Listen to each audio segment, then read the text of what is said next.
இன்னைக்கு வேட்பாளரா நின்று தோத்தவங்க 2-3 பேர் புலம்புறாங்க. ஜெயிச்சிருந்தா நான் கேபினெட் மினிஸ்டர், என் நிலைமை இப்படி ஆகிப்போச்சு. நீங்கள் பாட்டுன்னு எடுத்தேன் கவுத்த நான் சிங்கம் கிங்கம் 4 பேரை வச்சு மீம்ஸ் போட்டு யூடியூப்ல 10 பேர் போட்டு சுற்றி ஒரு 20 பேர் நின்று அண்ணாமலை ஜி ஜி ஜி ஜின்ட்டா வந்துருமா? பாஜக வளர்ந்துருக்கு, பட் அது அண்ணாமலையால தமிழ்நாட்டில் இல்லை அப்படின்றத அவங்களோட பார்வையா இருக்கு. பாஜக வளரவில்லைங்க. இங்கே இருக்கிற 2, இங்கே இருக்கிற 4, இங்கே இருக்கிற 3 எல்லாத்தையும் போட்டு வச்சு சேர்த்து வச்சு கணக்கு எண்ணிருக்கிறாங்க. பாஜக, பாமக, அதிமுக இது மாதிரியான கூட்டணிகள் தேவை. கரெக்டுங்க, அது தேவைதாங்க. அப்போ நீங்கள் அவர் அண்ணாமலை அவர்கள் மாதிரி ஒரு தலைவரை வச்சுக்கிட்டு அண்ணாவை பற்றி தப்பாக பேசுவார், அம்மையார் ஜெயலலிதா ஊழல்வாதின்வார், நாவடக்கம் வேணும்ல. அப்போ இது கலெக்டிவ் இல்லை, பிஜேபி உடனே வளர்ந்ததுன்னு கிடையாது. பட் அது அண்ணாமலை தலைமையில தான் நடக்குது. இது அண்ணாமலை தலைமையில் தானே 40 சீட்டு தோத்துருக்கீங்க, அதையும் சொல்லுங்களேன். ஒரு 9 தொகுதிகளில் பாஜக 2வது இடம். டிடிவி தினகரன் பெருவாரியான வாக்கு வித்தியாசம் தோற்று போயிருக்கிறார். அங்குகிற வாக்கு இங்கே போட்டுக்கின்னு பிஜேபி 2வது இடம்னு சொல்லலாம். புரியுதுங்களா? ஐயா ஓபிஎஸ் எங்கள் ஐயா வந்து கௌரவமாக இருந்தார். 3 முறை முதலமைச்சராக இருந்தவர். சில பல லட்சம் வாக்குகள் இல்லை சில பல 1000 வாக்குகள், அது எதில் யார் கணக்கு சேர்க்கறது? அதுவும் பிஜேபி கணக்கு தானே. பிஜேபி எதிர்க்கிறதுனா முழுசாக எதிர்க்கணும், சேர்ந்துக்கிறதுனா முழுசாக சேரணும். அங்கே கொஞ்சம் இங்கே கொஞ்சம் வச்சுக்கூடாது. ஒன்று ஜெயிக்கணுன்ற எண்ணமே கிடையாது, 2வது ஜெயிக்கிறதுக்கு உண்டான யுக்திகளும் எடுக்கிறது. ஒரு முன்னாள் அமைச்சர்கள் அல்லது அந்த தொகுதியில் செல்வாக்கு மிகுந்த ஒரு நபர்கள், கட்சியில் பிரபலமாக இருக்கவங்க போட்டியிடாதது அதிமுகவோட ஒரு மிகப்பெரிய சரிவுக்கு காரணமா? சரிவுக்கு காரணம்லாம் இல்லைங்க. ஐயா திரு எடப்பாடி பழனிசாமி நிறைய பேரை ஏமாத்திருக்கு. நம்ம வச்சு ஏமாத்துறதுன்னு அவங்க தான்.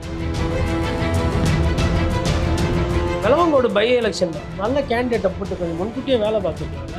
4வதாக வருவீங்க ஒரு பை எலெக்ஷன் சட்டமன்ற தேர்தல். பட் கோவையில் அதிமுக பின்னுக்கு தள்ளிட்டு அண்ணாமலை 2வது இடத்துக்கு வந்திருக்காருல்ல, அது எப்படி நம்ம பார்ப்போம்? அது வந்து அண்ணாமலை அவர்களுக்கு வாழ்த்துக்கள். ஆனால் சிறப்பான வாழ்த்துக்கள் வந்து ஐயா எஸ்பி வேலுமணி தான். எஸ்பி வேலுமணிக்கு ஏன் சம்பந்தம்? அரசியல் புரிந்தவர்களும் புரியும். சரத்குமார் அவரை மறந்து போனாங்க. திடீர்னு தேச வளர்ச்சி, எனக்கு தூங்கும்போது எனக்கு தேச வளர்ச்சி ஞாபகம் வந்தது. போய் நின்னாரு. 1 மணிக்கு முடிவு எடுத்தாங்க. அக்கா ராதிகா அவர்கள் அங்கே நிற்கலைன்னா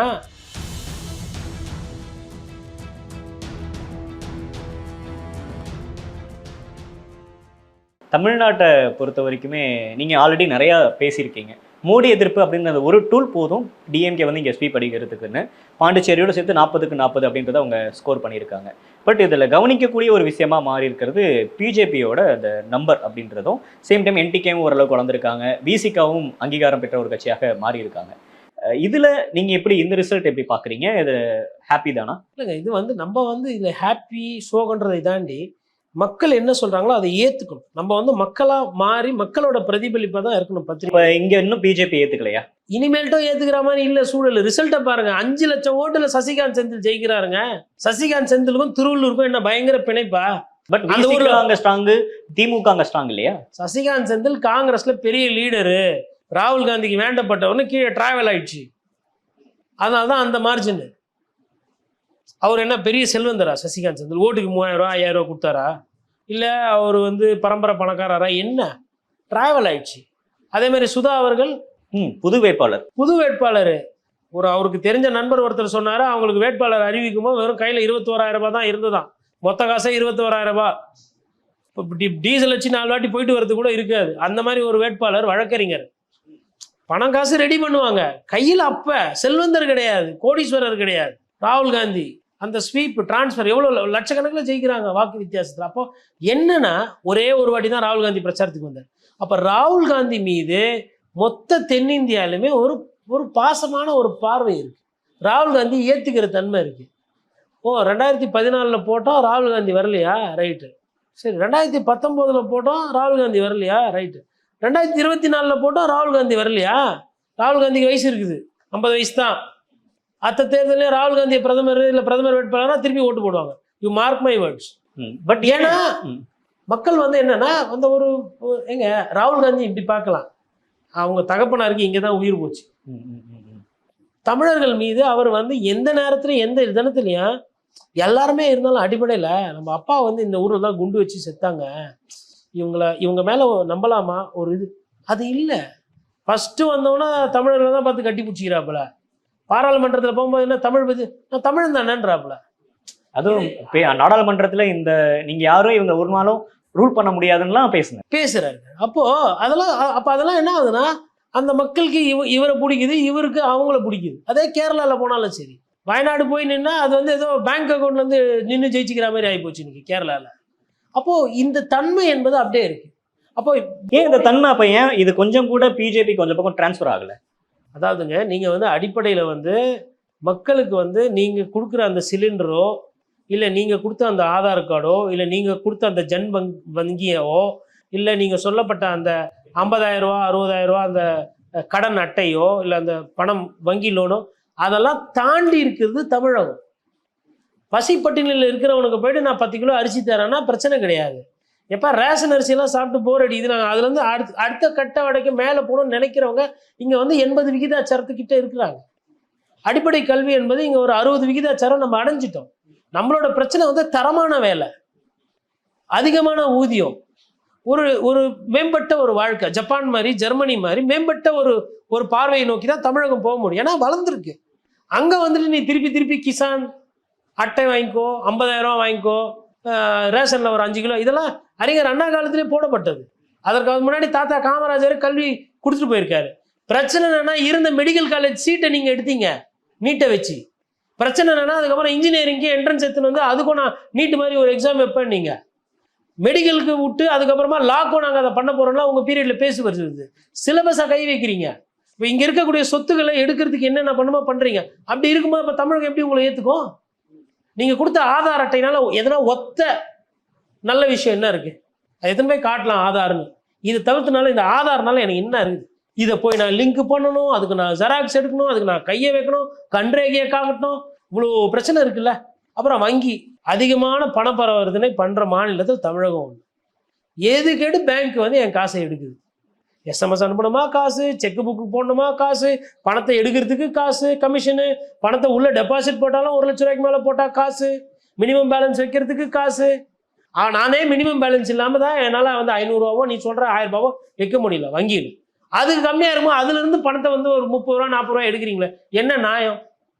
நீங்கள் எங்களோட பணம், நிறைய பணம் உங்ககிட்ட இருக்குது, அந்த பணத்தை எடுத்து தான் நீங்கள் வட்டிக்கு கொடுத்து நீங்கள் வங்கி நடத்துறீங்க. அப்படி இருக்கும்போது அதில் என்ன அந்த கண்டிஷனு வங்கிக்கு? இன்னைக்கு நிறைய பிரைவேட் பேங்க்ல 10,000 ரூபாங்க மினிமம் பேலன்ஸு. என்ன பெரிய அப்படி சர்வீஸ் பண்ணி நீங்கள் கொடுத்துட்டீங்க, கையெழுத்தில் அப்படி லைட்டாக அப்படி கழித்து கோணைன்னு போயிடுச்சுன்னா செக் பவுன்ஸு.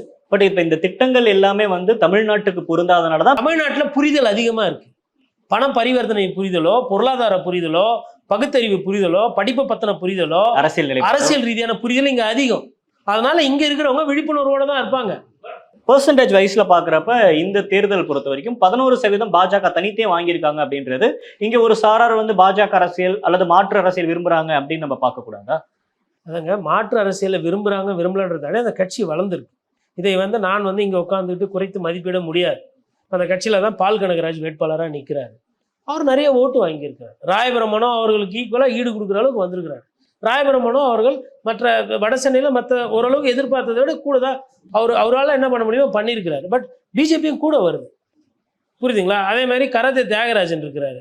அவரை கடைசி நேரத்தில் தமிழிசை கூப்பிட்டு நீங்கள் இதை பண்ணுங்க அதை பண்ணுங்கன்னும் போது அவருக்கு நல்லா தெரியும். ஏன்னா இந்த சைடில் வந்து சுகாதாரத்துறை அமைச்சர் மா சுப்பிரமணியன் அரசியலில் வந்து அந்த தெருவா அரசியல் பண்ணக்கூடிய தன்மை படைத்தவர். சைதாப்பேட்டிலேருந்து ஆரம்பித்து நீங்கள் அந்த சைடு ஃபுல்லாக கேட்டிங்கன்னா அவர் மாவட்ட செயலாளர்ன்ற முறையில் எந்த தொகுதியில் எத்தனை ஓட்டு, எந்த பூத்து, என்ன ஏது எல்லா கணக்கும் தெரியும். பெரிய விமர்சனம்லாம் கிடையாது. மாசு வந்து இந்த பில்டிங்கில் வந்து காசு கேட்டார், இங்கே இருக்கிற கடைக்கு வந்து ஆள் அனுப்பிச்சு விட்டு வசூல் பண்ண சொன்னார், அந்த மாதிரி எதனா இருக்கா? இல்லை. அப்போ அந்த மாதிரி ஒரு ஆட்களை எதிர்த்து கரத்தை தியாகராஜனை வந்து கூப்பிட்டு தமிழிசை சவுந்தரராஜன் அவர்கள் நீங்கள் கொஞ்சம் பாருங்கன்றாங்க. செகண்ட் பிளேஸ் ஆமாம் பண்ணி வராங்க.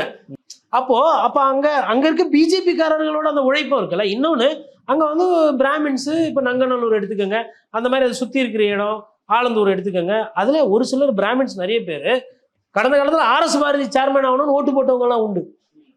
அப்போது அவங்கெல்லாம் வந்து தமிழிசை அவர்களுக்கு ஓட்டு போடுவதுன்னு செய்வாங்க. அப்போ இது கலெக்டிவ். இதற்கு வந்து அண்ணாமலை அவர்களோ இல்லை பிஜேபி உடனே வளர்ந்ததுன்னு கிடையாது. பட் அது அண்ணாமலை தலைமையில தான் நடக்குது. அண்ணாமலை தலைமையில தானே நடக்குது. அண்ணாமலை தலைமையில தானே 40 சீட்டு தோத்துருக்கீங்க, அதையும் சொல்லுங்களேன். பட் நம்ம இடத்துக்கு வந்திருக்கிறத பேசாம தவிர்க்கிறோம். பாருங்க, பாட்டாளி மக்கள் கட்சி தர்மபுரியில் வாங்கின வாக்குகள் வந்து முழுக்க அது சௌமியா அன்புமணி ராமதாஸ் அவர்களுக்காக போட்டப்பட்ட ஓட்டுங்க. அதில் வந்து என்டிஏ ஓட்டு, பிஜேபி ஓட்டுலாம் கிடையாது. அது பாட்டாளி மக்கள் கட்சியோட ஓட்டு. புரியுதுங்களா? இப்போ அவங்கள பார்த்த பார்வையே பாமகல ஐயா பாலுவை பார்க்கல. அவங்கள வந்து நட்சத்திர வேட்பாளராக பார்த்தாங்க. நம்ம ஓட்டு போட்டால் இவங்க ஜெயிப்பாங்கன்னு பார்த்து முயற்சி பண்ணாங்க அங்கே இருக்கிறவங்க. அதனால போட்டாங்க. ஆனால் சாதிய ரீதியாக நீங்கள் என்னதான் சிந்திச்சாலும் ஒரு லெவலுக்கு மேலே உங்களால் ஒன்றும் பண்ண முடியாது. அதற்கு தான் அங்கே கடைசியாக கிடைச்ச இந்த முற்றுப்புள்ளி. எல்லா வன்னியர் தானே சுற்றி எல்லா வன்னியரும் போட்டுருந்தா ஜெயிச்சிருக்கலாமே, ஏன் ஜெயிக்கல? ரிப்பீட்டடா தோக்குறாங்க 19 ஏன் அப்போ நீங்க வெறும் இந்த வன்னியருக்கு உண்டான அரசியல்னா அப்போ வன்னியர் இல்லாதவங்க என்ன நினைப்பாங்க? பொதுவா ஆடணும் அரசியல்ல, புரியுதுங்களா? அதுதான் அங்க பிரச்சனை. அப்போ நீங்க இது மாதிரி பார்க்கும்போது இப்போ அவர் வாங்கின ஏசி சண்முகம் வாங்கின ஓட்டு, ஏசி சண்முகம் எந்த கட்சியில அரசியல் பண்ணாரு, எப்போ எந்த ஆட்சி காலத்துல பெரிய பொருளாதாரத்துக்கு முன்னேற்றம் பண்ணாரு, எப்பெல்லாம் காலேஜ் பிஜேபி ஆட்சியில் அதெல்லாம் பண்ணாரு? ஐயா எம்ஜிஆர் காலத்துக்கானது அரசியல்வாதி, வேறு அங்கிருந்து வருது. அப்ப ஏசி சண்முகம் அவர்களுக்கு தெரியும் என்ன ஏதுன்னு. அதிமுக ரெட்டலையில கூட்டணி இருந்தா படுத்துக்கிட்டு ஜெயிச்சிருந்துருப்பாரு இந்த வாட்டி ஐயா ஏசி சண்முகம். அவரை கொண்டு போய் விட்டு இப்ப அவர் வாங்கின ஓட்டு எப்படி பாஜக சேர்க்கறது? பட் கூட்டணி அமைச்சிங்க, ரைட்டு. இந்த கூட்டணி அமைச்சதுக்கு அண்ணாமலை காரணம்ன்றது கிடையாது. அவர்களுக்கு மத்திய அரசுல நிறைய தேவைகள் இருந்திருக்கலாம். எல்லா நிறுவனம் நடத்துறாங்க, புரியுதுங்களா நான் சொல்றது காரணங்கள்? பட் இப்போ ஓவராலா ஒரு 9 தொகுதிகளில் பாஜக 2வது இடம், அது வந்து அதிமுக பின்னுக்கு தள்ளி வந்த 2வது இடம் அப்படின்றப்ப அவங்க ஒரு வளர்ச்சி இங்க தமிழ்நாட்டில் இருக்கு, மக்கள் வந்து கவனிக்க ஆரம்பிக்கிறாங்க. அண்ணாமலையுடைய நட யாத்திரை ஏதோ ஓரளவுக்கு அவருக்கு கூடுதலான ஒரு ப்ளஸ் பாயிண்ட். டிடிவி தினகரன் அவர்கள் 2வது இடம், ரைட்டா? அமமுக 2வது இடம். டிடிவி தினகரன் பெருவாரியான வாக்கு வித்தியாசம் தோற்று போயிருக்கிறார், ரைட்டா? அவர் வந்து ஐயோ அமமுக தோத்துட்டேன்னு அங்கே உட்காரும் போது அங்குகிற வாக்குத்தி இங்கே போட்டுக்கின்னு பிஜேபி 2வது இடம்னு சொல்லலாம். ஒரே ரிசல்ட் தான். இந்த ரிசல்ட் அப்படியும் பார்க்கலாம் இப்படியும் பார்க்கலாம், புரியுதுங்களா? ஐயா ஓபிஎஸ் எங்கள் ஐயா வந்து கௌரவமாக இருந்தார், 3 முறை முதலமைச்சராக இருந்தவர். அவரை கொண்டு போய் உங்கள் ஆசைக்கு இல்லை யார் சொன்னாங்களோ அவரா பண்ணாரா மேலே இருந்து நான் நினைக்கிறேன் சொல்லி தான் இருப்பாங்கன்னு என்னோட வியூகம். நான் தவறாக கூட இருக்கலாம், என்னோட புரிதல், என்னோட ஒரு வியூகத்தில் நான் சொல்கிறேன். சும்மா இருந்தவரை போயிட்டு பலாப்பழ சின்னத்தில் அவரை நிற்க வச்சு கூட தோக்கடிக்க வச்சு கூட 4 ஓபிஎஸ் வர கூட போட்டா போட்டிக்கு ஒரு ஓபிஎஸ்கே அது மாதிரிலாம் பண்ணி இன்னைக்கு அவரை வந்து அவர் சமீபத்தில் தோத்தது கிடையாதுங்க. அவரு கீழே இருந்து வந்தவர். சேர்மன் எலெக்ஷனு, முனிசிபாலிட்டியிலேருந்து ஒன்றிய செயலாளர், கட்சி எலெக்ஷனு, வாக்கு அரசியல், சட்டமன்ற உறுப்பினர், அமைச்சராக இருந்திருக்காரு, முதலமைச்சராக இருக்கார். அவரை எடுத்துக்கிட்டு போய் பாராளுமன்ற சீட்டில் வந்து உங்களுக்கு ஒரு சீட்டு 2 சீட்டு வேணும்னு சொல்லிட்டு அவரை நிற்க வச்சு அவர் தோக்கடிச்சு இன்னைக்கு ஆக்கி விட்டீங்க. இப்போ இதெல்லாம் யார் கணக்கில் வரும்? சரி, அவர் வாங்கின அந்த சில பல லட்சம் வாக்குகள் இல்லை சில பல 1000 வாக்குகள் அது எதில் யார் கணக்கில் சேர்க்கறது? அதுவும் பிஜேபி கணக்கு தானே. பட் கோவையில் அதிமுக பின்னுக்கு தள்ளிட்டு அண்ணாமலை 2வது இடத்துக்கு வந்திருக்காருல்ல, அது எப்படி நம்ம பார்ப்போம்? அது வந்து அண்ணாமலை அவர்களுக்கு வாழ்த்துக்கள். ஆனால் சிறப்பான வாழ்த்துக்கள் வந்து ஐயா எஸ்பி வேலுமணி தான் செய்யும். எஸ்பி வேலுமணிக்கு ஏன் சம்பந்தம்? அரசியல் புரிந்தவர்களும் புரியும். எஸ்பி வேலுமணிக்கு சம்பந்தம் இருக்கு அப்படின்னா சிங்கை ராமச்சந்திரன்லாம் செகண்ட் வந்திருக்கணும், அவர் தேர்டு தான் நிற்கிறாரு. சம்பந்தம் வந்து இப்போ அசாதுதீன் ஒவைசின்னு ஒருத்தர் இருக்கிறாருங்க ஹைதராபாத்ல. அவர் எப்பயுமே பிஜேபி கடுமையாக எதிர்க்கிற மாதிரி பேசுவாருங்க. அவர் ஒன்னே ஒன்று தான் பண்ணுவார். என்ன பண்ணுவார்னா எங்கெங்கெல்லாம் சிறுபான்மையினர் இருக்கிறாங்களோ இஸ்லாமில் அங்கெல்லாம் போயிட்டு முஸ்லீம் கேண்டிடேட்டை போட்டுருவார். அங்கே இருக்கிறவங்க என்ன பண்ணுவாங்க, பா முஸ்லீம் கேண்டிடேட்பா அசாதுதீன் ஒவைசி என்னம்மா பேசுகிறான்னு சொல்லிட்டு போடுவாங்க. இதனால பலன் அடைகிறது யாருன்னா பாரதிய ஜனதா கட்சி. பார்க்கும்போது அசாதுதீன் ஒவைசி என்னமா பேசுறாரு. பிஜேபி எதிர்க்கிறதுனா முழுசா எதிர்க்கணும், சேர்ந்துக்கிறதுனா முழுசா சேரணும். அங்கே கொஞ்சம் இங்கே கொஞ்சம் வச்சுக்க கூடாது. எஸ்பி வேலுமணி அவர்கள் நீங்கள் என்ன சொல்கிறீங்க, கொங்குல பயங்கரம், அவர் வந்து தொட்டாமுத்தூரில் அப்படி அரசியல் பண்ணுறாரு, நாளைக்கு வந்து அதிமுகவில் 2ஆக பிரிக்கணும்னா அவர் தான் ஆள், பிஜேபி அவரை பார்த்துக்கிட்டு இருக்கு, இதெல்லாம் பேசு பொருள்லாம் வருது இல்லை? சரி, பேசு பொருள் வருது, நீங்கள் பெரிய ஸ்ட்ராங் லீடர்னா அங்கே ஜெயிச்சிருக்கணும்ல, ஏன் ஜெயிக்கல? சரி, சேலத்தில் ஐயா எடப்பாடி பழனிசாமி தோத்துட்டாரு, நீங்கள் கேட்கலாம் ஆனால் அங்கேயும் போயிடுச்சேண்ணே அப்படின்னு. ஆனால் அங்கே 3வது இடம் வரலையா அதிமுக? கோயம்புத்தூரில் அவ்வளோ அமைச்சர், அவ்வளோ டெண்டரு, அவ்வளோ ரோடு, அவ்வளோ சாலை, அவ்வளோ கட்சிக்காரங்க, அம்மையார் ஜெயலலிதா காலத்துலேருந்து இருந்த ஒரு இடத்துல 3வதாக வரீங்க. கேட்டால் மாநில தலைவர் நிற்கிறார். ஏன் ஈரோடு கிழக்கு தேர்தலில் போய் அண்ணாமலை அன்னைக்கு நின்று இருக்க வேண்டியதானே? ஏன் நிற்கல? எல்லாருமே இங்கே என்ன பிரச்சனைனா தமிழகத்தில் நிற்கிறதுக்கு ஒரு தயக்கம் இருந்ததுன்ற மாதிரி தகவல் மேலே டெல்லியில இருந்து சொல்லி எல்லாரும் நிற்க சொன்னதுனால நின்னாங்க. நிர்மலா அம்மையார் சீதாராமன் அவங்கள ஃபோர்ஸ் பண்ண முடியல. காசு இல்லை, நான் எதுக்கு நிற்கணும்? கூட பரகாலா பிரபாகர் அவர்களே வந்து எதிர்த்து பிரச்சாரம் பண்ணியிருப்பாரு. யாருக்கு போட்டாலும் போடுங்க, இந்த ஃபினான்ஸ் துறை அமைச்சர் கொண்டு போடாதீங்க, என் மனைவியாக இருந்தாலும் பரவாயில்லை அப்படின்னு கூட அவர் பிரச்சாரம் பண்ணியிருப்பார். இதெல்லாம் யூகிச்சு தான் அந்த அம்மையார் வந்து புத்திசாலித்தனமா எஸ்கேப் ஆயிட்டாங்க. இப்ப இத்தனை இடங்கள்ல பாஜக 2வது இடம் வந்திருக்கிறதும் அதிமுக பின்னுக்கு தள்ளி இருக்குது அப்படின்றதும் 2026 தேர்தல்ல எந்த மாதிரியான தாக்கத்தை ஏற்படுத்தும்? 2026 தேர்தல்ல காங்கிரஸ் கட்சி ஆட்சிக்கு வராதது திமுகவுக்கு பலம். இப்போ இதே திமுக கூட்டணி, இந்திய கூட்டணி ஆட்சிக்கு வந்திருந்தா ஐயா டிஆர் பாலு அமைச்சர், நம்ம அண்ணன் ஆர் ஆசா ஒரு அமைச்சர், ஐயா திரு தயாநிதி மாறன் ஒரு அமைச்சர், அப்புறம் எல்லாரும் கேட்பாங்க அந்த மினிஸ்டர் ஆஃப் ஸ்டேட்டுக்கு தான் 40 கொடுத்துருக்குறோமே தமிழகத்துலேருந்து. காங்கிரஸ்க்குலாம் இங்கே மினிஸ்டர் போடாதீங்க, அதையும் எங்களுக்கே சேர்த்து கொடுத்துருக்குன்னு சொல்லிட்டு 3 கேபினெட்டு 3 மினிஸ்டர் ஆஃப் ஸ்டேட் வாங்கியிருப்பாங்க. ஒரு 6 வாங்கியிருப்பாங்க 40 சீட்டுக்கு. 6 வாங்கியிருந்தா மேலையில நம்ம ஆட்சி கீழே நம்ம ஆட்சி கையில் பிடிக்க முடியாது. Double anti incumbency, double engine சர்க்காரா மாறி டபுள் ஆன்டி இன்கம்பன்சியா மாறி அது திமுக தலைவர் ஸ்டாலின் அவர்களுக்கு ஒரு நெருக்கடியை கொடுத்து திமுக கட்சிக்கு வந்து அது வந்து ஒரு நெருக்கடியை கொடுக்கும். இப்ப இது அதிமுகவை பொறுத்த வரைக்குமே அவங்களுக்கு இந்த தேர்தல் அப்படின்றது குறைந்தபட்சம் ஒரு 2-3 தொகுதிகள்லயாச்சும் அவங்க வெற்றி பெற்றிருக்கலாம் அப்படின்ற மாதிரி இருந்திருக்கும். ஆனா அதுவும் அவங்களுக்கு வரல அப்படின்றப்ப அது பின்னடைவு தானே, தொடர்ந்து எடப்பாடி தலைமைக்கு ஒரு பின்னடைவு தானே. 2 விஷயங்க. ஒன்று ஜெயிக்கணுன்ற எண்ணமே கிடையாது, 2வது ஜெயிக்கிறதுக்கு உண்டான யுக்திகளும் எடுக்கிறது இல்லை. ஃபர்ஸ்ட் அந்த எண்ணத்தை பற்றி பேசுவோம். சரி, விளவங்கோடு பை எலெக்ஷனில் நல்ல கேண்டிடேட்டை போட்டு கொஞ்சம் முன்கூட்டியே வேலை பார்த்துருக்கலாம்ல. 4வதாக வருவீங்க ஒரு பை எலெக்ஷனில், சட்டமன்ற தேர்தலில். திருநெல்வேலியில் 4வது. யாருக்கு பின்னாடி 4வது? நாம் தமிழர் கட்சிக்கு பின்னாடி. அவங்களுக்கு எவ்வளோ நாள் ஆச்சு சின்னம் வந்து? உங்களுக்கு பின்னாடி வாங்கின ஒரு கட்சி சின்னத்தை ரெட்டலையை வச்சுக்கிட்டு, ரெட்டலைன்றது ஒரு ஸ்ட்ராங்கான அது வந்து ஒரு ரேஸ் குதிரை மாதிரி. யார் உக்காந்தாலும் 1 இல்லை 2 நீங்கள் ரேஸ் அடிக்கலாம். அந்த மாதிரி ஒரு குதிரையை எடுத்துன்னு போய் இன்னைக்கு அது படுக்க வச்ச மாதிரி வந்து 4வது இடம் 3வது இடம். நல்ல வேலை நோட்டா கீழே இங்கே போய் மாட்டாமல் போச்சு. நோட்டா கட்சின்னு பிஜேபி சொன்னது போய் 4க்கு கீழே போச்சுன்னா என்ன அடுத்தது? நோட்டா சம்டைம்ஸ் சுயேட்சையோட மேலே இருக்கும். அந்த ரிஸ்கில் இருந்திருக்கு. இது கொஞ்சம் பார்க்க வேணாமா? ஏன் ஒர்க் பண்ணல? உங்களுக்கு என்ன தடுத்தது? நமக்கு எதுக்கு இதெல்லாம்? நம்ம 2026 பார்த்துக்கலாம். காங்கிரஸோட அந்த மனப்பான்மை, மாநில சட்டமன்ற தேர்தலெல்லாம் அவங்க பெருசாக ஃபோக்கஸ் பண்ணாங்க. சத்தீஸ்கர் தோத்துட்டோம். அதாவது தலையை பிடிக்காம எப்படி வாழை பிடிச்சின்னா பிரயோஜனம்? அந்த கதை தான். இந்த தேர்தலில் நீங்கள் சொன்ன மாதிரி அவங்க ஒரு 2-3 இடம் ஜெயிச்சிருக்கணும். இல்லை குறைஞ்சது ஒரு 2 இடம். 40 தொகுதியில் இந்த கேண்டிடேட்டை போட்டு ஆளை போட்டு அது இதெல்லாம் இல்லை. சரி, நெருப்பு மாதிரி ஏதோ ஒரு 4 தொகுதி 5 தொகுதி வந்து நல்லா ஃபோர்ஸ். ஒரு முன்னாள் அமைச்சர்கள் அல்லது அந்த தொகுதியில செல்வாக்கு மிகுந்த ஒரு நபர்கள், கட்சியில பிரபலமா இருக்கவங்க போட்டியிடாதது அதிமுகவோட ஒரு மிகப்பெரிய சரிவுக்கு காரணமா? சரிவுக்கு காரணம்லாம் இல்லைங்க. ஐயா திரு எடப்பாடி பழனிசாமி நிறைய பேரை ஏமாத்திருக்காங்க. நம்ம வச்சு ஏமாத்துறதுன்னு அவங்க இதான். கட்சியோட மான மரியாதை இஸ் அட் ஸ்டேக். 8 தேர்தலில் தோல்வியை சந்திச்சிருக்கிறீங்க. நீங்கள் சந்திச்சுட்டு 9வது தேர்தலுக்கு போகும்போது ஆனால் ஒன்றும் பிரச்சனை இல்லைண்ணா. இன்னும் இது எம்எல்ஏ பதவி இருந்தால் என்ன? அகிலேஷ் யாதவ் நிற்கல, 5 பேரை ஒரே குடும்பத்தில் இருந்து போய் சமாஜ்வாடியில் எதுக்கு நின்னாங்க? நம்மளுக்கு வந்து சிஎம் ஆனால் போதும், லோக்கல் ஸ்டேட் பாலிடிக்ஸ் பண்ணிக்கலாம், சென்ட்ரல் பாலிடிக்ஸ் மேலே. இப்போ என்ன அவங்க பிரதமர் ஆகிற அந்த கனவுல போய் நின்னாங்களா? இல்லை யாருன்னா அவங்க 36 சீட்டு வருவாங்கன்னு யாருன்னா சொன்னாங்களா? 37 சீட்டு சொல்லலையே. அந்த தைரியம், அந்த துணிவு, சமாஜ்வாடி பார்ட்டி இப்போ இல்லைன்னா எப்போ இந்த எண்ணம் யாருக்கு வரணும்? அதிமுக வரும். ஏன் வரல? அவங்க எதிர் சைடில் ஓபிஎஸும் டிடிவியும் தாங்களைத்தானே வந்து இந்த மெழுகுவத்தி மாதிரி மாற்றிக்கினாங்க. பாரதிய ஜனதா கட்சி தேச வளர்ச்சி அப்படி இப்படின்னு சொல்லி இவங்களே போய் வேட்பாளராக நின்று இவங்களே தோற்று போனாங்க. தேவையே கிடையாது, பண்ணிக்கிட்டாங்க. அது ஓகே, அவங்களோட அரசியல் சிந்தனை, காலத்தின் கட்டாயம். ஏதோ நீங்கள் என்ன பண்ணீங்க? எவ்வளோ பேர், நிறைய பேர் எம்எல்ஏ தேர்தலில் நின்று தோற்றவங்க இருப்பாங்க. ஏன் ஒரு 4 சிட்டிங் எம்எல்ஏவை செல்வாக்கியா இவர் எஸ்பி வேலுமணி அவர்களே இறக்கி விட வேண்டியதானே? கோயம்புத்தூர்ல கேபி முனுசாமி கிருஷ்ணகிரினால ஏன் என்ன பிரச்சனை? சரி, ஜெயிச்சுட்டு அதுக்கப்புறமா கூட ஜியை சப்போர்ட் பண்ணிக்கோங்க, உங்களுக்கு தான் ஜி பிடிக்குமே. மக்கள் உங்களை புரிஞ்சுக்கிட்டாங்க.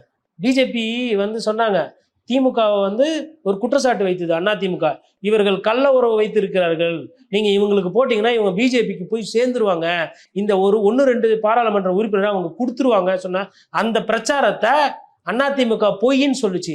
ஆனா அதை மக்கள் மெய்யின்னு புரிஞ்சுக்கிட்டாங்கன்றோ என்ன அந்த ஐயம் எனக்கு இங்க வருகிறது. உங்களை நம்பல. ஏன்னா நீங்க பண்ற அரசியல் தன்மை அப்படி. ஒண்ணு மோடி அவர்களை தீர்க்கமா எதிருங்க, இல்ல போய் கட்டி பூச்சின்னு கூட அரசியல் பண்ணு. இப்ப இங்க அண்ணாமலை எதிர்ப்புன்றது போதாதுன்னு நினைக்கிறீங்களா? அண்ணாமலை எதிர்ப்பு வச்சு என்னங்க பண்றது? அண்ணாமலைக்கும் தமிழ்நாட்டுக்கும் என்னங்க ஒரு 5 வருஷம் அரசியல் இருக்குமா? 5 வருஷமா தானே இருக்கிறாரு அவரு. ஐயா முருகன் அங்க மத்திய அமைச்சரானதுக்கு பிறகுதானே அவர் வந்தாரு. அதற்கு முன்னாடி ஏங்க ஒரு கட்சியினுடைய கொள்கை என்பதோ அந்த அரசியல் தன்மை என்பது அந்தந்த மண்ணில் ஊறி இருக்கும். ஒரிசாலையா நவீன் பட்நாயக் அவ்வளோ பெரிய சூப்பரான ஒரு சூப்பர் சிஎம், இவ்வளோ வருஷம் 3-4 முறை முதலமைச்சராக இருந்தவர் ஒரே ஒரு முடிவு எடுக்கிறாரு, என்னோட வாரிசு பாண்டியன் அப்படின்ற மாதிரி. பாதி உண்மை வெளிஞ்ச வந்தோம், அதை கரெக்டாக பிரச்சாரம் பண்ணி பிடிச்சி போட்டோன்னே கதையை முடிச்சாங்களா? கிட்டத்தட்ட பாண்டியனை வேற அம்மையார் சசிகலா மாதிரி ஆகிட்டாங்க அங்க. இவர் வந்து புறவழியில வந்து இவர் ஆட்சி பிடிக்க பார்க்குறாரு. அதுதானாங்க. அப்போ இப்போ நவீன் பட்நாயக் கூடவே இருக்கிற ஒரிசாக்காரர்கள் என்ன நினைப்பாங்க? உன் கூட ஒரு அதிகாரி, அவர் உனக்கு பிடிக்குது, நீ சொல்றதெல்லாம் செய்யறாரு, அப்படியா ரைட்டு அப்படின்னு மாற்றி போட்டு போட்டாங்களா? என்ன மோசமான தோல்விங்க இது. இதுதான் அந்த சேஞ்ச். அப்போ நம்ம வந்து கவனிக்கணும் அந்த அரசியல். இவங்க வந்து இன்னமும் அதை புரிஞ்சுக்கல. எது திமுக எதிர்ப்பு, திமுக எதிர்ப்பு, திமுக எதிர்ப்புனா ஏன் அம்மையார் ஜெயலலிதா வெறும் திமுகவே எதிர்ப்பு தான், எதுக்கு அம்மையார் ஜெயலலிதா மோடியா லேடியான்னு கேட்டாங்க. அப்போ அவங்களுக்கு புரிஞ்ச அந்த சிலபஸ் உங்களுக்கு புரியல. பட் திமுக வந்து இப்ப வலிமையா இருக்கிறாங்க அப்படின்னா உங்களை எதிர்க்கணும் அப்படின்னா அதுக்கு என்ன ஆல்டர்னேட்டிவ்? அதிமுக பாஜக கூட்டணியா, இல்ல அதிமுக பாமக கூட்டணி வச்சிருந்தாங்கன்னா இந்த தேர்தல் ஏதோ ஒரு கணிசமான வாக்கு வாங்கியிருக்கு. அதிமுக கேட்குறீங்களா? தனித்து போற முடிவு பண்ணிட்டீங்க. எதையோ ஒன்று பண்ணி பாட்டாளி மக்கள் கட்சி இந்த சைடு வலிச்சிருக்கு. இவங்க ஆனால் முயற்சியெல்லாம் பண்ணாங்க. கடைசி வரலாம் போனாரு, சிவி சண்முகம் போனாரு, பேசினாங்க, எல்லாம் அதோ வரோம் காலில் வந்துடுறேன், விடிகாத்தில் ஓடியாந்துடுறேன்லாம் சொன்னாங்க. கட்சியில் பார்த்தா விடிகாத்தில் ஃப்ளைட்டு பிடிச்சி அங்கே போயிட்டாங்க. நன்றி உபயம் ஐயா அன்புமணி ராமதாஸ். நீங்கள் பாமகவில் இருக்கிற நிறைய பேர் கேட்குறேன், ஏன்னா மருத்துவர் ஐயாவை பற்றி எனக்கு தெரியும். அவர் வந்து இந்த மாதிரி சின்ன சின்ன தவறான கேல்குலேஷன் பண்ணியிருந்தாரா இந்த அளவுக்கு கட்சியை வளர்த்து விடுவாரு. மினிஸ்டர் ஆகிடலாம், மினிஸ்டர் ஆகிறதுக்கு முதல்ல எம்பி ஆகணும்ல, அது ஆக முடியுமா அப்படின்றத ஃபஸ்ட்டு யோசிச்சிருக்கணும்ல. ஒரு வேளை இப்படி வச்சுக்கோங்க, அதிமுகவோட கூட்டணி வச்சு ஒரு 2 சீட்டு ஜெயிச்சிட்டிங்கப்பா, தருமபுரி ஜெயிச்சிட்டிங்க, இன்னும் வேறு ஒரு இடம் ஜெயிச்சிட்டிங்க. அப்புறமா போயிட்டு இல்லை அது தேர்தலுக்கு முந்தைய கூட்டணி, பிந்தைய கூட்டணி நாங்கள் வந்து சப்போர்ட் பண்ணுறோம் அப்படின்னா கூட ஏதோ ஒரு மினிஸ்டர் ஆஃப் ஸ்டேட் ஏதோ ஒன்று கொடுத்துருப்பாங்க, ஏகே மூர்த்தியோ இல்லை ஆர்வேலோ, அது மாதிரி யாரோ ஒரு திருப்பி ஒரு ஆளை அமைச்சர் ஆக்கிருக்கலாம். பண்ணலையே. ஃபஸ்ட்டு நீங்கள் எம்பி ஜெயிக்கணும், அப்புறம் தான் மினிஸ்டர் ஆகணும். இவங்க எல்லாம் அதே மாதிரி. இவர் சரத்குமார், அவரை மறந்துட்டோம் நம்ம. திடீர்னு தேச வளர்ச்சி, எனக்கு தூங்கும்போது எனக்கு தேச வளர்ச்சி ஞாபகம் வந்தது, போய் நின்னார். 1 மணிக்கு முடிவு எடுத்தேன். அக்கா ராதிகா அவர்கள் அங்கே நிற்கலைன்னா தம்பி விஜய பிரபாகர் ஜெயிச்சிருப்பார். மக்களோட அந்த மனசு ஈரத்தை பாருங்க. விஜயகாந்த் அவர்கள் வந்து அவரை வந்து விஜயகாந்த் அவர்களோட சாயலா பார்த்தாங்க. நிறைய பேர் ஆசைப்பட்டாங்க. கடைசி வரைக்கும் ரொம்ப லீடிங்ல தான் இருந்தார். சரி, அது வந்து சாதி ரீதியான வாக்கு கிடையாது.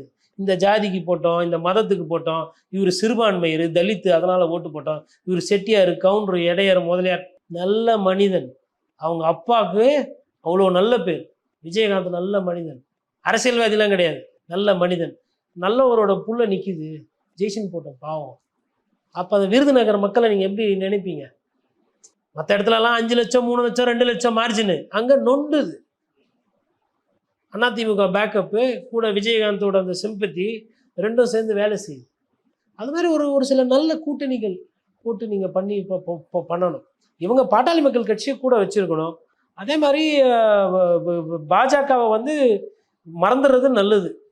இன்னமும் ஒரு சிலருக்கு அந்த ஆசைகள்லாம் இருக்கிறது. அப்படி இருக்குது. நிறைய அரசியல் விமர்சகர்களோட பார்வைகள் என்னவா இருக்கு அப்படின்னா, திமுக வந்து 19ல இருந்து வரைக்கும் ஒரு இன்டாக்டான ஒரு கூட்டணி வச்சிருக்காங்க. அவங்கள வந்து வீழ்த்தணும் அப்படின்னா பாஜக, பாமக, அதிமுக இது மாதிரியான கூட்டணிகள் தேவை. அப்பதான் திமுக வீழ்த்த முடியும். அப்படி கரெக்டுங்க, அது தேவைதாங்க. அப்ப நீங்க அவர் அண்ணாமலை அவர்கள் மாதிரி ஒரு தலைவரை வச்சுக்கிட்டு அண்ணாவை பத்தி தப்பா பேசுவாரு, அம்மையார் ஜெயலலிதா ஊழல்வாதின்னு. ஊழல்வாதிக்கு அப்ப ஊழல்வாதி கட்சியோட உங்களுக்கு என்ன வேலை? நாவடக்கம் வேணும்ல. வாய்க்கு வந்த மாதிரிலாம் பேசிகிட்டு இருக்கிறது. நான் பேசுவேன், நீங்கள் பேசலாம், ரோட்டில் போகிற பொதுமக்கள் போடலாம், வாக்கு போகிறவங்க போடலாம். ஏன்னா அவங்க வந்து யாருக்கிட்டேயும் வாக்கு போய் வாக்கு ஐயா அம்மா தாயா ஓட்டு போடுங்கன்னு கேட்குற நிலைமையில இல்லை. நீங்கள் அப்படி இல்லை, நீங்கள் அரசியலில் இருக்கீங்க. உங்களுக்கு அந்த அம்மா ஊழல் குற்றவாளி, எனக்கும் ஊழல் குற்றவாளி. ஆனால் உங்க கூட இருக்கிற கூட்டணி தலைவருக்கு அந்த அம்மா புரட்சி தலைவி, இதய தெய்வம் அம்மா. அப்போ அங்கே உதைக்குது இல்லை? இப்ப சொல்லுங்க. இப்ப தலைமை மாறினதுக்கு அப்புறம் மறுபடியும் கூட்டணி பேச்சுவார்த்தை எழலாமா? ஒரு இணக்கமான சொல்லியிருக்கிறாரு ஐயா. பிறந்த நாளுக்கு அண்ணாமலை அவர்கள் அப்பவே எடப்பாடி பழனிசாமிக்கு வாழ்த்துலாம் சொல்லியிருக்கிறாரு. இவர்கள்லாம் அரசியல்வாதிகள், அவங்களோட நாக்கு எப்படி வேணா மாறி மாறி போகும், அதெல்லாம் மக்கள் பார்த்துக்கிட்டு இருக்கிறாங்க. அண்ணாமலை அவர்கள் வந்து என்னை பொறுத்தவரைலாம் என்னன்னா ஒரு அருமையான வாய்ப்புங்க அவருக்கு. நீங்க இப்படி யோசிச்சு பாருங்களேன், திமுக தலைமையோ திமுக குடும்ப அரசியலோ கேள்வி இவ்வளவுதான். நீங்க அண்ணாமலை இடத்துல இருந்து பாருங்க, அவர் வந்து படிச்சுட்டு கஷ்டப்பட்டு தான் ஐபிஎஸ் ஆகியிருக்காரு. போலீஸ் அதிகாரியாக பேரு கெடாமல் வந்தார், எல்லாம் பண்ணார், ரைட்டுங்க.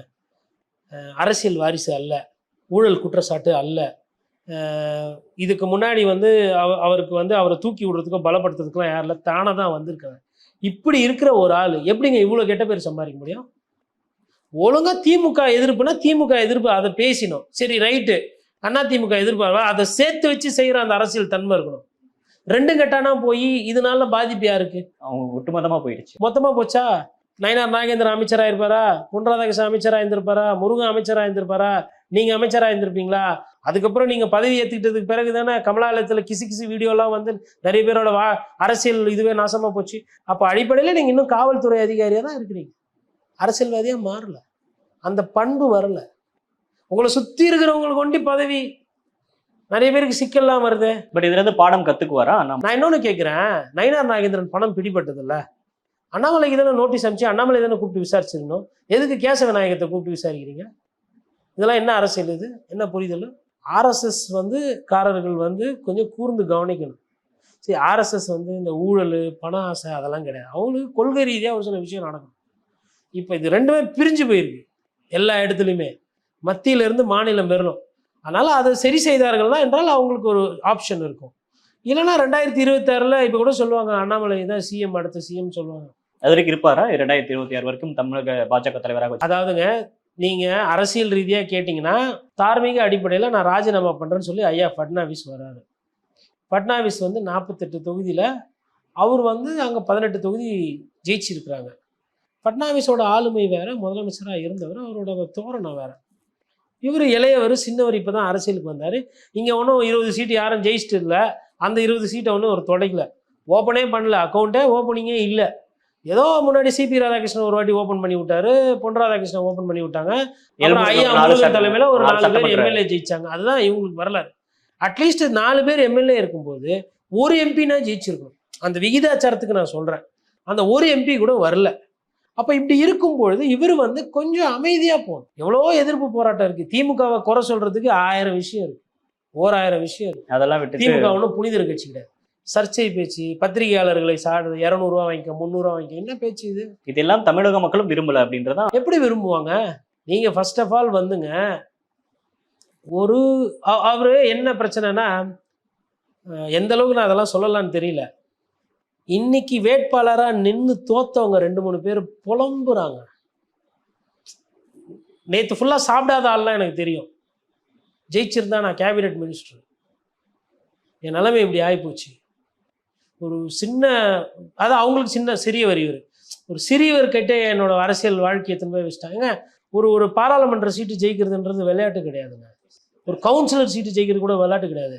அது தோக்குற அந்த குடும்பத்தில் இருக்கிறவங்களுக்கு, அந்த தோத்தவருக்கு தான் அந்த வலி வேதனை தெரியும். நீங்கள் பாட்டுன்னு எடுத்தேன் கவுத்தேன், நான் சிங்கம் கிங்கம் 4 பேரை வச்சு மீம்ஸ் போட்டு யூடியூப்பில் 10 பேர் போட்டு சுற்றி ஒரு 20 பேர் நின்று அண்ணாமலை ஜி ஜி ஜி ஜின்ட்டா வந்துருமா? களத்தில் போய் எங்கே வந்துச்சு? ஃபேஸ்புக் பூரா இருந்தது, யூடியூப்லலாம் பயங்கரமாக யாரா ஒருத்தர் கருத்து சொன்னால் அவங்க அப்படியே ஃபுல் திட்டுறது, கமெண்ட்ஸ் பண்ணுறது, ட்ரால் பண்ணுறது. இதுவா வேலை? வீடு வீடாக போய் ஓட்டு கேட்குறது வேலையா, இல்லை அண்ணாமலைக்கு பொழுதுக்கும் தூபம் காட்டுறது வேலையா? கட்சியை வளர்க்குற வேலை ஃபஸ்ட்டு இது கிடையாது. 1000 விமர்சனம் வரும். வெறும் மாத சம்பளம் வாங்கிட்டு கருத்து சொல்கிற என்னையே விட்டு வைக்கிறாங்களா? இவ்வளோ பேச்சு பேசுகிறாங்க. 4 பேருக்கு நல்லது மக்கள்கிட்ட துருவராத்தியை விட்டாங்களா? பாஜக வளர்ந்துருக்கு, பட் அது அண்ணாமலையால தமிழ்நாட்டில் இல்லை அப்படின்றத அவங்களோட பார்வையா இருக்கா? பாஜக வளரவில்லைங்க. இங்கே இருக்கிற 2, இங்கே இருக்கிற 4, இங்கே இருக்கிற 3 எல்லாத்தையும் போட்டு வச்சு சேர்த்து வச்சு கணக்கு எண்ணிருக்கிறாங்க. நாளைக்கு கூட்டணி உடையது ஏசி சண்முகம், எப்பா நான் திருப்பி வந்து எங்கள் கட்சி, எங்கள் தலைவர் எம்ஜிஆர் வாழ்வோ சாவோ அவர் தான் எனக்கு வழிகாட்டினார், ஜேசிடி பிரபாகர் கூப்பிட்றாரு, அண்ணா என்னென்னா பண்ணிக்கிட்டு இருக்கீங்க வாங்க அண்ணான்றாரு. இல்லை எங்கள் ஐயா சைதி துரைசாமி ஃபோன் பண்ணி, சார் என்னங்க நீங்கள் எம்ஜிஆர் காலத்து ஆள், ஒன்றும் விலகிடுங்க, இல்லைனா வாங்க இங்கே வாங்க, என்ன பண்ணிட்டு இருக்கீங்க? இவங்களாம் கோரிக்கை வைத்தா ஏசி சண்முகம்னா வேணான்னு போகிறாரா? நடக்கும். அதுக்கப்புறம் வேற இப்போ அன்புமணி ராமதாஸ் இப்போ போயிட்டு ராமதாஸ் கிட்ட, அப்பா நம்ம வந்து திருப்பி பிஜேபிக்கு போகலான்னா கடுப்பாயிடுவார், டென்ஷன் ஆயிடுவார். நீங்கள் வருவீங்க, நாங்கள் உருவாக்கி வச்சுருப்போம், இளம் தலைவர்னு உங்களை அடையாளம் காட்டுவோம், இருக்கிறதெல்லாம் போட்டு உடைக்கிறதுக்கு தான் நீங்கள். எத்தனை வாட்டி இதே வேலை பண்ணியிருக்கிறார் இவர் அன்புமணி ராமதாஸ். இவருக்கு முதல்ல அமைச்சர் ஆகணும், கேபினெட் ஆகணும். லோக்கலில் பண்ணுங்க சார், ஃபஸ்ட்டு கீழே பண்ணார். காடு வெட்டி கூறி என்ன பண்ணார்? போய் பாராளுமன்றத்தில் போய் உட்காந்து எதனா பண்ணாரா, இல்லை இது பண்ணாரா? ஐயா மருத்துவருக்கு கூட இருந்து ஒரு சகோதரனாக நின்று கீழே இருந்து வளர்த்து விட்டார் கட்சியை. பாமக ஓட்டு கேட்கணும்னா ஒரு பேரை பயன்படுத்தாம ஓட்டு கேட்க முடியாது. ஆமா, அதெல்லாம் வளர்ச்சி. அதை விட்டு எப்போ பார்த்தாலும் வந்து நீங்கள் போயிட்டு நாங்கள் மத்தியில் உட்காந்துருவோம், அங்கே உட்காந்துருவோம், இங்கே உட்காந்துருவோம். காங்கிரஸ் இதே தானே தவறு பண்ணிக்கிட்டு இருக்குது. இதே தவறு தான் நீங்களும் பண்ணுறீங்க. ஓகே, ஓவராலா நம்ம ரிசல்ட் பத்தி பேசியிருக்கோம். பட் இது வரக்கூடிய காலங்கள்ல என்ன மாற்றம் இருக்கு அப்படின்றத இன்னொரு விவாதத்துல பேசலாம். நன்றி, வணக்கம். நன்றி.